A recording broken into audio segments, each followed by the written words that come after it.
Greetings, everyone. Welcome to our second session of day number 3 in our 5-day Stop Smoking program hosted by Third Angel Media. I'm Tabani Jojo, and I'm glad that you've been with us through the past 2 days and through the first session of the third day, and that you're joining us for this second session. We'll be looking at legal drugs that hurt. Legal drugs that hurt. We're going to be looking at the effects of caffeine and alcohol, and particularly applying it to those who are seeking to stop smoking, how abstaining from these things, caffeine and alcohol, are going to help you in your battle to quit smoking. And the reverse is true. As you go through the session, it will be clear why someone who wants to stop smoking also has to consider keeping away from caffeine and alcohol. And even for the non-smoker, this session will equip you in your efforts to gain better health, especially in the light of the effects of caffeine and alcohol. So let's go into the presentation itself, and I'm sure that it shall be a blessing. It shall be a blessing to everyone. Right, let's start right from the beginning. Drugs that hurt, right? Now we're going to begin with caffeine. Caffeine is found not only in coffee, but in most teas. There are teas that don't have caffeine. These are your herbal teas, your chamomile tea, your peppermint tea, and the like. Those don't have caffeine, but by and large, most of the teas that are sold in the markets have caffeine in them. Your chocolate, your pain relievers, your soft drinks, these are packed with caffeine. Right now, why is caffeine so popular? Why is it found everywhere? Well, to many people, caffeine is seen as a point or as a source of instant energy. The moment they get their cup of coffee, the moment they drink their energy drink, they have this boost of energy. And so it helps them to keep going, especially in this high pressure environment society that we have. But unfortunately, after this energy boost that apparently is experienced, it is followed by a letdown. So it's sort of like it becomes a yo-yo. You're low in energy, you get your caffeine, you get your energy boost, and then soon after that, you come crashing down again and you feel exhausted and tired. And that will lead you to reaching out for some more coffee. Now, caffeine has sisters or cousins that are also detrimental to health. There's your nicotine, and there is your cocaine. They end with INE. So nicotine, cocaine, caffeine, same family. All of them are dangerous, adversely affect our health. Now, it's been noted that caffeine affects moods and behavior. Scientific fact. It's something that cannot be denied. It affects your mood and your behavior. Even just 2 cups of coffee can have this effect. It affects the brain and nervous system as well, as we will notice, not only with caffeine, but even later on with alcohol. And one experiment was done to demonstrate the effects of caffeine on the nervous system. An experiment was done in Loma Linda, where they took the orb spider, I believe that's the name. It's known for its beautiful work in coming up with beautiful designs of spider webs. Can you see? That takes skill, that takes precision, and the spider has the tools to do this. Now, what they then did is they took the size of the spider, right? And they took caffeine that is proportionate to 2 cups, what we call the amount of caffeine that is in 2 cups of coffee that we drink. They reduced it in proportion to the size of the spider, so that the effects of the 2 cups of coffee to the spider in its proportion can somewhat reflect vaguely what 2 cups of coffee would do to us proportionately. So they took this caffeine and injected it in the spider, and then they observed what this caffeine is. I mentioned it's the caffeine that's found in 2 cups of coffee. And soon after that, the spider struggled to spin its beautiful web. Look at that ugly design. Shows poor skill, nervous, poor nervous cohesion. It didn't do a good job. And even after 48 hours, it started getting its skill back, but you can still see it's not just quite there. This is after 48 hours. Then 96 hours later, that's when the spider came back to tip-top shape. So this is just from 2 cups of coffee without taking any other coffee in between. So you can imagine what that does to our bodies as well. Now, caffeine is generally known to affect our sleep, right? With the taking of caffeine leads to restlessness, poor sleep, and even if you get this adequate hours of sleep, 7 to 8 hours of sleep, usually when you're taking caffeine, it is of the sleep quality is reduced. Very, very sad, especially in such a pressurized environment. It has been noted to lead to an increase in hostility, depression, and fatigue. Now, if someone is trying to move away from smoking, these are things, this is luggage that you certainly don't want. You don't want to find yourself feeling hostile, because that will predispose you to wanting to have that smoke to calm your nerves down. If you're depressed, you'd want to start feeling good again, and that would predispose you to lighting up a cigarette. When you're feeling tired, same thing. And these are some of the reasons why you want to move away from coffee, especially when you're trying to stop smoking, right? You have your coffee, you're setting up yourself for these emotions, you set yourself up for these emotions, and you set yourself up for failing to overcome the tobacco habit. So this is how caffeine and tobacco are linked, how caffeine affects your struggle against tobacco.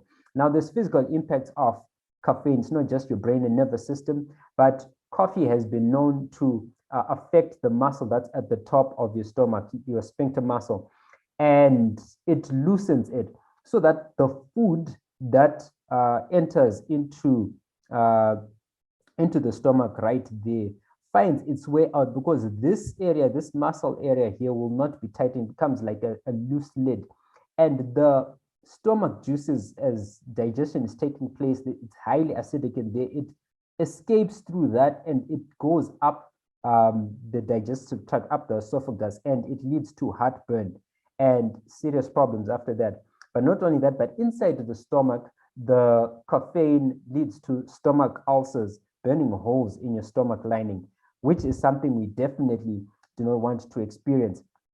Now, with this caffeine, with this drug, which is found, as we've mentioned, not only in coffee, you'll find there's an increased risk of stomach, kidney, lung, rectal, and esophageal cancer. All of these cancers are increased in likelihood with the taking in of caffeine in any of its forms. And it also doubles bladder cancer in women. Very bad, something that we need to stay away from. But it doesn't end there. 200% increased colon cancer risk, doubles fetal bladder cancer, increases ovarian and pancreatic cancer. This is all bad news for caffeine. It also elevates blood pressure. So if you're struggling with high blood pressure, you're feeling stressed, you definitely do not want to have caffeine as part of the things that enter into your body in whatever form the caffeine is. It increases the risk of heart disease by 300%. Bad news. So already you are struggling with nicotine and you want to move away from nicotine, and one of the reasons may be for improved health, but continuously engaging or taking in caffeine related products is still going to affect your health. So we want to encourage you to go all out in health, not only let go of nicotine, but also let go of caffeine. It may increase your heart rate. It may cause irregular beats. This is bad for your health. It may also raise cholesterol. With an increase in cholesterol, your blood vessels become narrower and it forces the heart to pump harder to get your blood moving. Bad news. It accelerates blood clotting. And also notice, when we are dealing with right now the coronavirus pandemic, one of the big problems that people are facing is blood clotting. That's one of the effects of the coronavirus.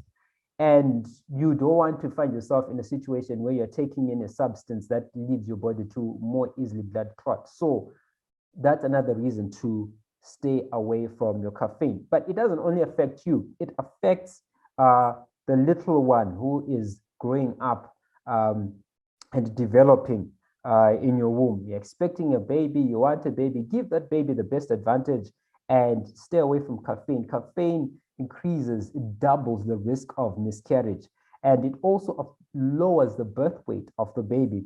It leads to bone problems in the baby, it increases the risk of that. It also slows fetal growth or fetal development, the development of the baby. And even after the baby is born, caffeine, the caffeine that the mother takes is still found in the breast milk 80 hours after intake. That's bad news. That's like more than 3 days later. And the caffeine and its side effects are found in the breast milk. So we want to move away from that. Now, remembering the discussion we had in nutrition, where we saw that the smoker is already struggling with nutrition deficiency in its varied forms. We look at that. Now, we want to build up that nutrition. That's why we've been emphasizing good nutrition, good food. But when you're taking coffee, you are taking one step forward and one step back, if not two steps back, because caffeine in all its forms, it robs the body of serious vitamins and minerals. It robs the body of calcium, B vitamins, and ions, or it affects the absorption of these vital vitamins and minerals.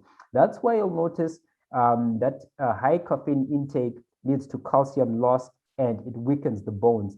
Caffeine doubles calcium loss. So we've looked at caffeine, and as someone who's trying to move away from smoking, certainly it's something that needs to be considered. Please stay away from caffeine and all the products that contain caffeine. But not only the brother or sister who's trying to stop smoking, but even anyone who wants to optimize health, it's clear caffeine is not the best. Now, let's look at another legal drug that hurts. And this one is on top of the list, alcohol, public enemy number one, right? It's not easy for many people to see how dangerous alcohol is because all the advertising and the pictures that people take on Facebook and on social media glamorize alcohol. And all is seen smiling and having a good time. But very little is shown of what happens behind the scenes, the effects of alcohol. The youth who's holding that bottle of beer at a football game, looking like he's having a good time,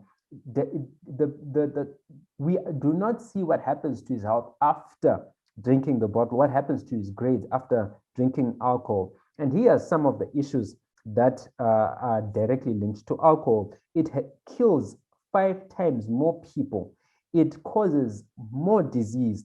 It wastes more money and destroys more families than all other drugs combined. So if you talk about cocaine, if you talk about any other hard drug, if you talk about marijuana and all the things, all the substances, all the drugs that humanity is plagued with and that governments are trying to fight off, all of that combined does not equal to what alcohol has done to our society, to people, to families, right? Half of all fatal automobile accidents have been linked to alcohol in one way or another. Half of fatal accidents. There's also accidents at home and at work. It's difficult to measure that one. Alcohol also leads to high crime rates. Bad news, right? And alcohol intake leads to peptic ulcers. So imagine if you're taking your nicotine, you're taking your caffeine, and you're also taking alcohol, that's really doing some serious harm to your stomach lining, right? Now, the body recognizes alcohol as a poison, as a toxin, and the liver is arguably the largest organ that deals with removing poisons and toxins from the body. There's the liver and the skin. You can want to debate which one is bigger than the other, but these two are very important for removing toxins. But the liver is known as the organ that deals with eliminating toxins most efficiently, and it removes alcohol from the body. And so when you take in alcohol, it begins to damage the liver. As the liver tries to deal with alcohol, tries to eliminate the alcohol, the liver cells become damaged. And when liver cells become damaged, the body replaces those liver cells with fat cells, and that makes the liver less efficient, right? And as the body continues to be strained by trying to eliminate the continuous inflow of alcohol, it leads to liver cirrhosis. So you can compare the healthy liver and this liver that has undergone liver cirrhosis. Very, very sad, and the consequences thereof. Right. Now, let's look at alcohol and the brain. Very important as well. Why I want to highlight this is because when you are battling nicotine addiction, when you want to stop smoking, you need a clear brain at all times, because you are constantly fighting off the temptation to smoke. You need to think clearly. Whenever you're in a stressful situation, you need to find ways that can deal with the stress without you reverting to smoking the cigarette. And many times you need to recall, what do I do here? Do I go out for a walk? And you can't recall the strategies that we have mentioned. You won't be able to recall the tips to drink your water if your brain is cloudy and foggy and intoxicated by alcohol. You need to have your brain in the best possible state, right? Now, alcohol is similar to caffeine in that it also affects your emotions. It increases the incidence of anger, of domestic violence, and illicit sex. And many times people will then look back and wonder, why did I do that? Why did I beat up this man because of 50 cents, right? It's because many times that person would have been intoxicated by alcohol and would not be able to reason and to think things through, as well as the consequences, the other actions that we've mentioned. So not only does it affect your judgment, but alcohol destroys the brain. Every time you drink alcohol, there are brain cells that are being destroyed. It affects your ability to choose between right and wrong, to resist temptation, or to choose the right way. And in any situation where the temptation comes for you to stop smoking, the temptation comes to smoke, you get home, you're tired, and the children have not cooked, or the maid hasn't cooked, or you just get bad news over the phone, someone you love has just died. You need to be able to think through this. Yes, it's a bad situation, you are stressed, but please keep your thinking cap on. And alcohol does not help you to think clearly. It does not help you to think, to remember to go out for a walk, to drink your lemon water, to deal with the stress. We're going to look at grief and stress on day number 5, but all of those tips will not be beneficial to you if you're not able to recall them, and alcohol will cloud your brain. Now, alcohol also suppresses the bone marrow. The bone marrow is your factory that produces your blood. Very, very important. And alcohol also weakens your immune system. So whilst we are trying to deal with the corona pandemic and want to keep healthy, alcohol is doing us no favor at all, right? It weakens the immune system and leaves you exposed to repeated infections. That's why, generally speaking, those who take in alcohol regularly are generally more sick than those who do not. And if you're trying to move away from tobacco, you definitely want to be in the best position of health. Right? Alcohol, like nicotine, alcohol, like caffeine, robs the body of vitamins and mineral deficiencies. Now, alcohol also has the added challenge in that it can lead to increased weight. Why? Because alcohol has a high concentration of calories, even more calories per unit than sugar, and it helps to it leads the alcohol consumer to easily put on weight, and increased weight has its many challenges as well. And alcohol is also linked to many cancers. Only 3 drinks a week increases your risk of getting cancer. And like caffeine, alcohol affects pregnancy as well. It leads to mental retardation. It's been noticed that in the West, children are being born with more and more mental development challenges. And the consumption of alcohol by the mother is one risk factor that predisposes children to have this challenge. We want to move away from that. Now, others may then say, right, there's research that says that red wine is beneficial for good health, right? Now, in short, the antioxidants and, let me simplify it, the chemicals that are found, that have been found to be beneficial in wine, in red wine, are, guess what, also found in grape juice.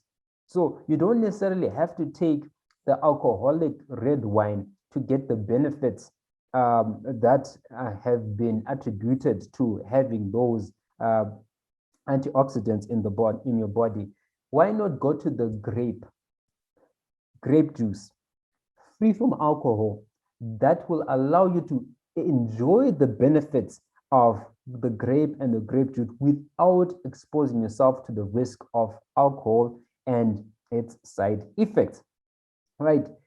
This alcohol not only affects our health with regards to what we've mentioned, but it affects your high blood pressure as well, and it increases the risk of stroke. So your heart and your brain, once again, are affected. Now, the Bible just summarizes this. You go through the Bible and it gives plenty of instruction on strong drink. But one simple one is Proverbs 20, verse 1. Wine is a mocker, strong drink is raging, and whosoever is deceived by these is not wise. So deception is the name of the game. When you look at the pictures, when you look at the adverts, it all looks glamorous, it all looks fun. And people may even try and come up with arguments to try and support alcohol intake. But deception is the name of the game. And it is easy to be deceived by this, the look of the alcohol. If we are deceived by it, we are not wise. Now, my brother, my sisters, in this struggle against tobacco, it is beneficial to stay away from caffeine and to stay away from alcohol. Those are extra weights on your shoulders that you do not need in this race. You need to be light so that you can run efficiently in this race to overcome tobacco. So may the Lord bless you abundantly. This is day number 3, and we've just finished our second session. May the Lord strengthen you in your journey. Now, we will continue to be sharing this material and other material if you've just joined us and you, as this is the first session you've come through, please visit us on social media, on our YouTube channel and on Facebook, and you will find this material for day number 1 and day number 2 available for your free viewing. May the Lord bless you until we meet again for the 3rd session. So please join us then. Thank you so much, and may God bless you. Amen.